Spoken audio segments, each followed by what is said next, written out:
ए कडू माणसा, बघत काय बसलाय?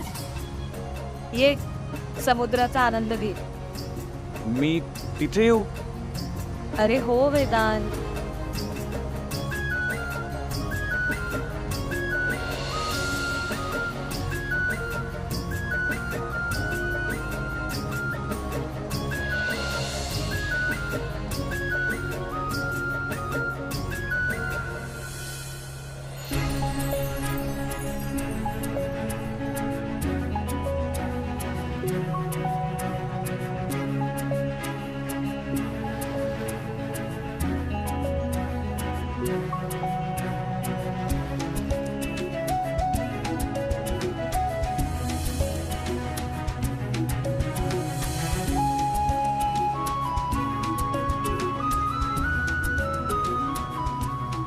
अमूल्य,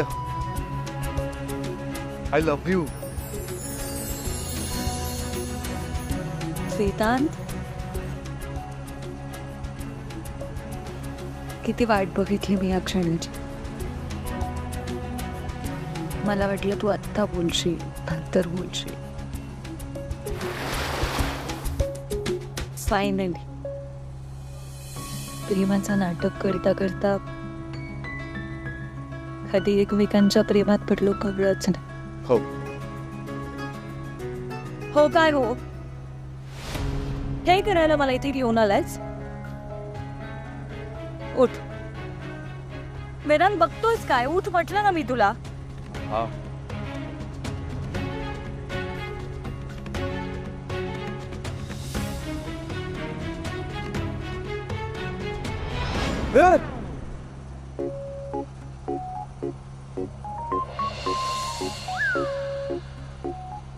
ए कडू माणसा, बघत काय बसलायस? ये समुद्राचा आनंद घे. मी तिथे येऊ? अरे हो वेदांत.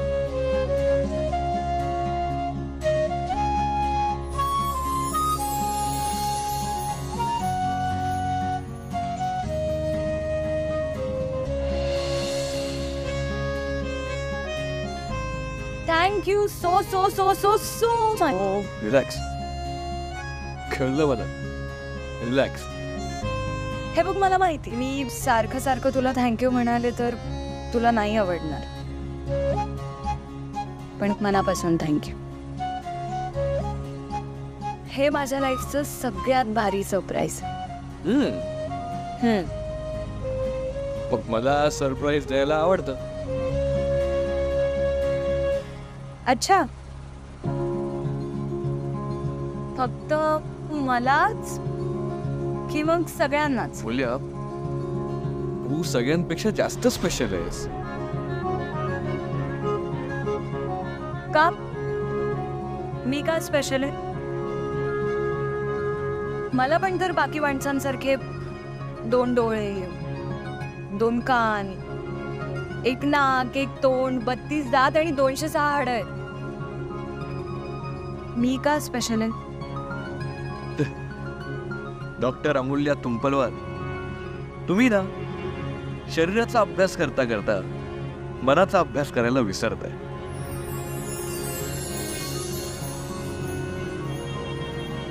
तुला सांगायची गरज आहे का तू का स्पेशल आहेस? अगं, मैत्रीण आहेस तू माझी, गर्लफ्रेंड आहेस. खोटी. खोटी.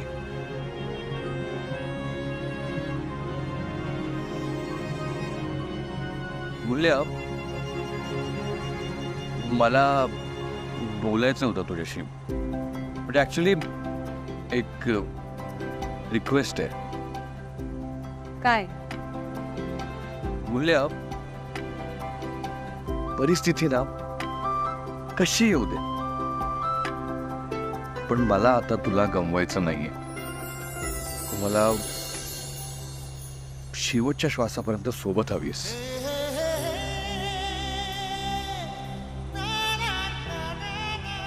म्हणजे ना काही येऊ दे, आपली मैत्री खराब नाही झाली पाहिजे. अँड आय नो तू मला मित्र मानत नाही, पण मी तुला माझी सगळ्यात जवळची मैत्रीण मानतो. And I mean it. तुझ्याशी कोण मैत्री ठेवणार? हा, काय बोललीस? काही नाही रे, तुझी मस्करी केली. आणि असंही मला पण कुठे मिळणार ना तुझ्यासारखा खडूस बॉस. अमूल्य, सो डोंट वरी, मी राहीन आयुष्यभर तुझ्यासोबत राहीन. नक्की? हो नक्की. थँक्यू. माय pleasure mister impossible.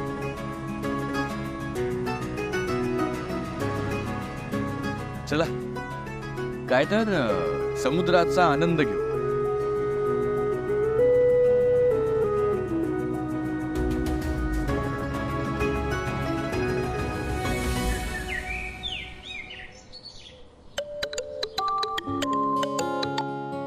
Hello hello, आरती, कुठे आहेस तू? मी घरी. का, काय झालं? ऐक ऐक ऐक, लगेच ते सडेतोड न्यूज चॅनल लाव. आईचा इंटरव्ह्यू चालू आहे. त्या दिवशी आपल्याला ती भेटली होती ना, तुझी मैत्रीण पत्रकार रुक्मिणी देवी. हो, ती आईचा इंटरव्ह्यू घेते. लगेच लाव. आणि ऐक ना, मला सांग इंटरव्ह्यू झाल्यावर कसा वाटला ते. हो हो हो, लावते. बाय. आई, आई ये लवकर. आई, काय काय झालं काय?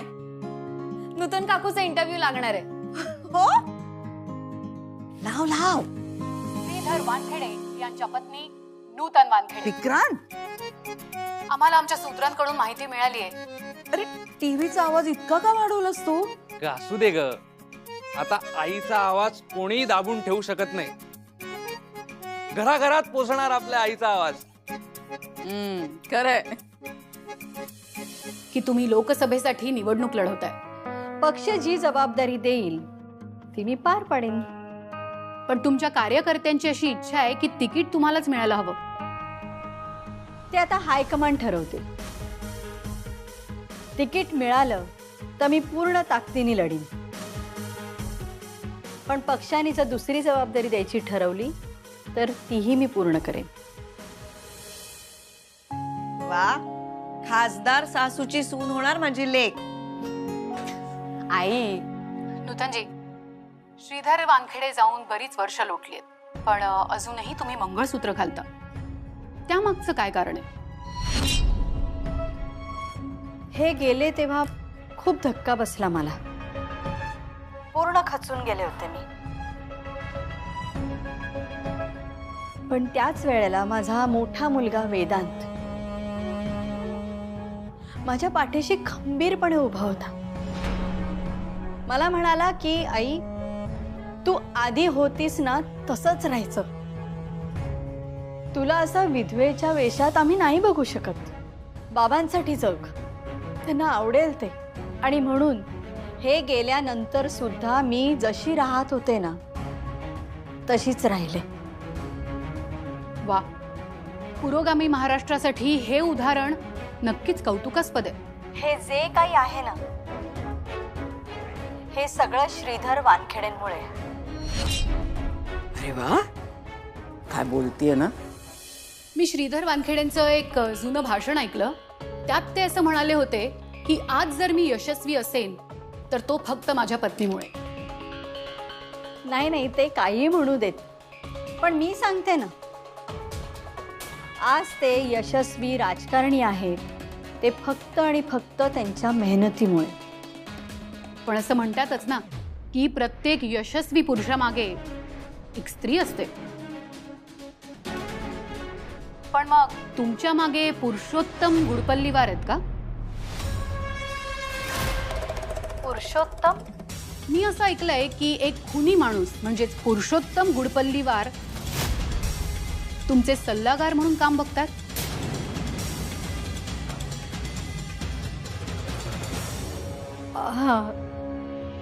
नाही म्हणजे कसं आहे की पुरुषोत्तम आमच्या पक्षाचे खूप जुने कार्यकर्ते आहेत. म्हणजे श्रीधर वानखेडेंचा उजवा हात म्हणायला हरकत नाही. त्यांनी श्रीधर वानखेडेंबरोबर खूप काम केलंय. हो, पण पुरुषोत्तम गुडपल्लीवार खुनाच्या आरोपाखाली 8 वर्ष जेलमध्ये होते. आणि मग अशाच माणसाला आपला सल्लागार म्हणून नेमणं हे कितपत योग्य वाटतं तुम्हाला? माणूस तुरुंगात जाऊन आला म्हणजे तो वाईटच असतो असं नाही ना. शेवटी तो माणूस आहे आणि तुरुंगात जाऊन आलेल्या लोकांचं पुनर्वसन होणं खूप महत्वाचं आहे, नाही का? पण असा माणूस सोबत असल्याने जनमानसात तुमची इमेज तर देईन मी जनतेला. जनता ऐकते तुमचं. तुम्ही इथेही उत्तर देऊ शकता.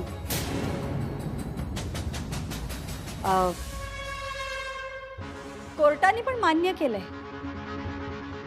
त्यांनी जो काही गुन्हा केला तो रागाच्या भरात केला आणि त्याची शिक्षा भोगून ते बाहेर आलेत. त्यामुळे त्यांनी सल्लागार म्हणून माझ्याबरोबर राहणं धोक्याचं आहे असं मला नाही वाटत. कसं आहे ना, नाण्याच्या 2 बाजू असतात. एक बाजू जी तुम्ही सांगितलीत ते गुन्हेगार असल्याची आणि दुसरी बाजू त्यांची समाजसेवा. तुम्हाला माहित नसेल तर सांगते, ग्रामीण भागात लोक त्यांना देव मानतात. वाह,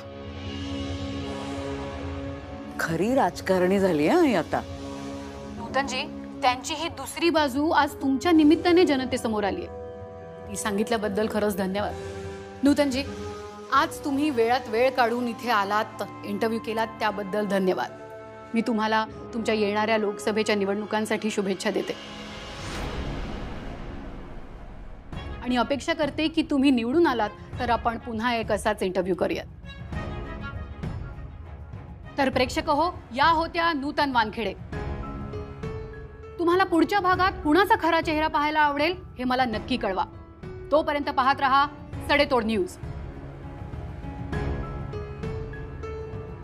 पुरुषोत्तम बद्दल विचारणार होता तर आधी सांगायचं होतं.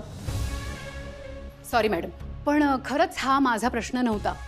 माझ्या टीमने मला अगदी ऐन वेळेला विचारायला सांगितलं तुम्हाला. आणि तसंही ही माहिती तुमच्या पक्षाच्या कार्यालयातूनच माझ्या टीमला मिळाली आहे. काय झालं मॅडम? तुम्ही अचानक कशा अपसेट का झालात? नाही, अजिबात नाही.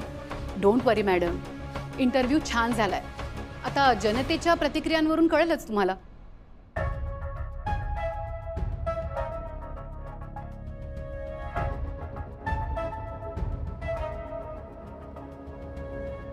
पुरुषोत्तम गुडपल्लीवार, अब तेरी बारी. पुढचा नंबर तुझा. What an interview. तुमने तो हिला दिया नूतन वानखेड़े को.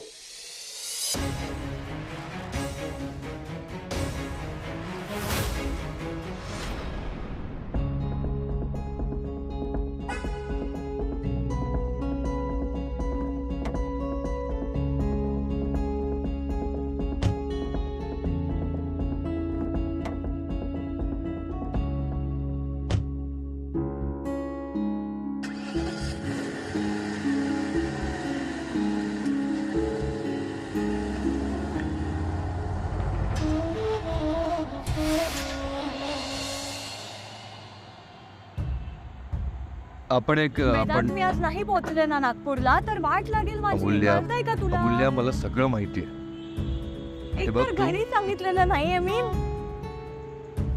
एक काम करूया आपण, तू विजयला फोन कर, आपण नेक्स्ट फ्लाईट कितीची चेक करूया. लवकर फोन कर. अरे पण अमूल्या, कर फोन. हे घे.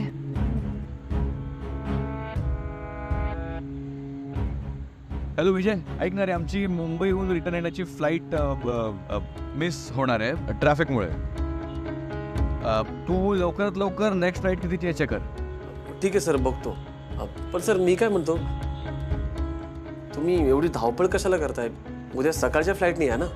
विजय अरे फालतू प्रश्न विचारू नको. जेवढं बोललो तेवढं कर. नेक्स्ट फ्लाईट कितीची आहे चेक कर लवकर. Sorry sir. वेदांत तर काय करायचं?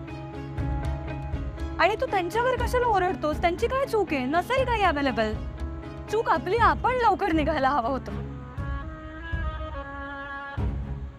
अमूल्य वेदांत आता माझी वाट लागणार आहे. ऐक. तुला कळतंय का? आई अण्णा कोणाला काही माहिती अमूल्य नाही. ऐक. काहीच मी न सांगता आले घरून. अमूल्य मला सगळं माहितीये पण माझ्यावर ओरडून काहीच होणार नाहीये. आता काहीच अवेलेबल नाहीये. तू 1 मिनिट शांत बस, मला विचार करू दे. ऐक, ट्रेननी जाऊयात का? चालेल मला. मला सांग, आपण ट्रेन पकडली तर मग किती वाजेपर्यंत पोहोचू? तरी सकाळच होईल. सकाळ होईल. वेदांत तू मला सांगितलं होतंस ना की आपण वेळेत पोहोचू, तू सगळं मॅनेज करशील. पण बघ आता काय होऊन बसलं. अमूल्य अगं मी काय केलंय? ट्रॅफिक होतो, आपण सोबत होतो, सोबतच निघालो ना. अरे सोबत होतो पण बघ ना हा सगळं. मी काय म्हणू, काय सांगू अण्णांना? काय तोंड दाखवू मी घरी? आपण एक काम करूया. आपण कुठेतरी जाऊन थांबूया आणि विचार करूया. आपण एक काम करूया, आपण हॉटेलमध्ये चेक इन करूया. हॉटेल? अगं मग काय आपण रस्त्यावर थांबणार आहोत? काहीच ऑप्शन नाही आपल्याकडे. अरे पण अमूल्य माझा ऐक, आपण चेक इन करूया आणि विचार करूया. रिलॅक्स.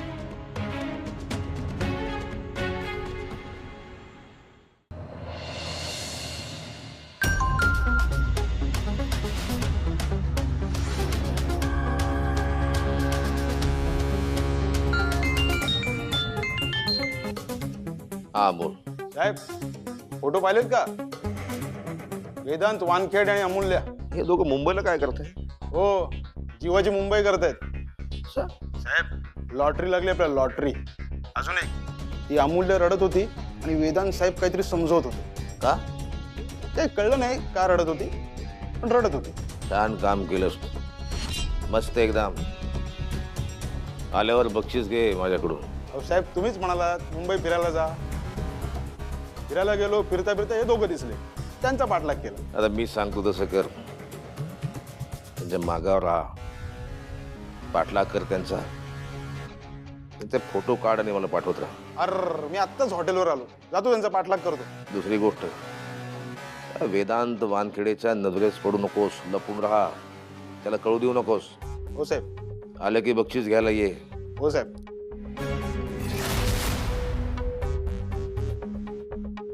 वेदांत वानखेडे आणि अमूल्या तुंपलवार, मजा करा तिकडे. तिकडे तुमच्या फोटोचं मी काय करतो ते.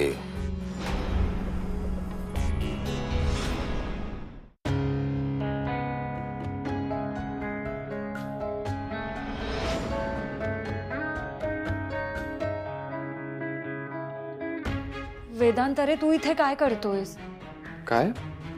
आपण काय एकाच रूम मध्ये राहणार आहोत का? नाही नाही, अण्णांशी बोलायचं होतं ना, म्हणून मी आलो. नाही नाही नको. अण्णा चिडतील. अगं मूल्य, मग काय नको बोल मी अण्णांशी. अगं मी नाही बोललो तर अण्णा अजून चिडतील ना. मला माहिती नाही काय करायचं, नाही कळत आहे. मूल्य, तू एवढी अपसेट नको ना होस. मी आहे ना. इतकी काळजी तू फ्लाईट मिस न व्हावी म्हणून दाखवली असतीस ना तर बरं झालं असतं. पण मी काय केलंय ना, ट्रॅफिकमुळे फ्लाईट मिस झाली. तर मी काय करणार? वेदांत ऐक ना, हे बघ मला भांडायचं नाही. प्लीज तू काय करायचं ते ठरव ना वेदांत. आपल्याला लवकरात लवकर काहीतरी करावं लागेल. अण्णांशी बोलून झाल्यावर ठरवूया ना. म्हणजे समजा जर अण्णा म्हणाले की तुम्ही आत्ताच्या आत्ता निघा, तर आपल्याला निघावं लागेल बाय रोड. बाय रोड किती वेळ जाईल? कमीत कमी 10 तास. 10 तास म्हणजे सकाळच होणार. अमूल्य ऐक ऐक, अमूल्य तू तू तू शांत हो आणि बस इथे. बस.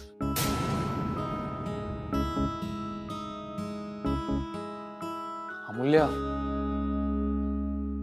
तू असं डोक्याला हात लावून नको ना बसू. हे बघ, मला प्लीज ऑर्डर्स देऊ नको. मला बसू दे ना हवं तसं.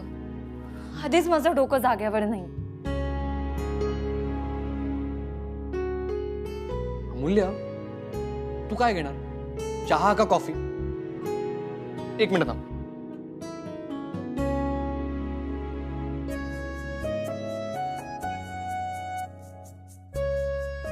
तू इम्पॉसिबल आहेस. अरे तुला खरंच वाटतं का ह्या अशा वेळी मला चहा कॉफी गोड लागेल?